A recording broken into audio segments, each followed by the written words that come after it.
नमस्कार, बहुत स्वागत आपका। मैं हूं आपके साथ मनूरा सक्सेना। ट्रंप की धमकी पर खामनेई का मुंह तोड़ जवाब भी सामने आया है। डोनाल्ड ट्रंप की कब्जे वाली धमकी को लेकर ईरान की ओर से प्रतिक्रिया आई है।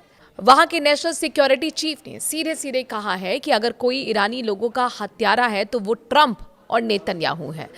यूएन में भी ट्रंप के इसी स्टेटमेंट को आधार बनाकर ईरान ने शिकायत की है कि वो एक संप्रभु राष्ट्र में अराजकता फैला रहे हैं।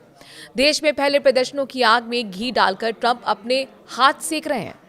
मीडिया से बात करते हुए राष्ट्रपति ट्रंप ने दरअसल ईरान को खुली चुनौती दी थी।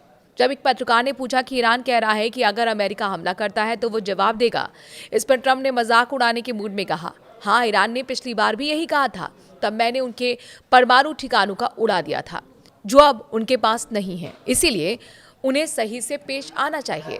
इस बयान को सीधे सैन्य धमकी के तौर पर देखा जा रहा है। ट्रंप ने यह भी साफ कर दिया है कि वो ईरान में मौजूदा हालात से संतुष्ट नहीं है और वहां हो रही हत्याओं को अस्वीकार मानते हैं। इस धमकी में ईरान ने साफ कहा है कि अगर वॉशिंगटन उन पर हमला करता है तो वो अपने पड़ोस में स्थित अमेरिकी ठिकानों को तबाह कर देगा। अधिकारियों के मुताबिक तेहरान ने सऊदी अरब और यूएई से लेकर तुर्की तक क्षेत्रीय देशों से कहा है कि अगर अमेरिका ईरान को निशाना बनाता है तो उन देशों में अमेरिकी ठिकानों पर हमला किया जाएगा। बता दें कि ईरान के विदेश मंत्री अब्बास और अमेरिकी विदेश दूत स्टीव विटकॉफ के बीच सीधे संपर्क निलंबित कर दिए गए हैं। सऊदी से लेकर यूएई और तुर्की के आसपास के कई जगहों पर अमेरिकी सेनाएं मौजूद हैं। इनमें कतर में अब अल उदीद में सेंट्रल कमांड का फॉरवर्ड हेडक्वार्टर और बहरीन में अमेरिकी नौसेना के 5वें बेड़े का हेडक्वार्टर शामिल है। अधिकारियों का कहना है कि कुछ कर्मचारियों को इलाके में अमेरिका के मुख्य एयरबेस को छोड़ने की सलाह दी गई है। हालांकि सैनिकों को बड़े पैमाने पर निकालने के लिए कोई तुरंत संकेत नहीं मिले हैं। तो वहीं एक इजरायली अधिकारी ने कहा है कि ट्रंप ने दखल देने का फैसला किया है। हालांकि इस कार्रवाई का दायरा और समय साफ नहीं है।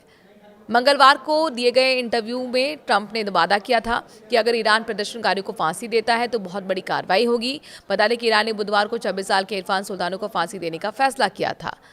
डोनाल्ड ट्रंप ने ईरान सरकार को कई बार चेतावनी दी तो वो प्रदर्शनकारियों पर बेवजह अगर हिंसा करता है, उसे रोकता नहीं है तो फिर सख्त एक्शन लिया जाएगा।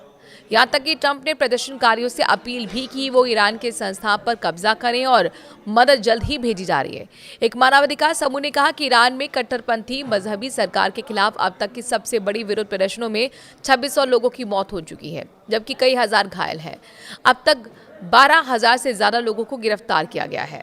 तो कुल मिलाकर ये ईरान की तरफ से संदेश अमेरिका को दे दिया गया है कि अगर अमेरिका हमला करता है तो ईरान भी चुप बैठने वाला नहीं है, वो भी पलटवार करेगा।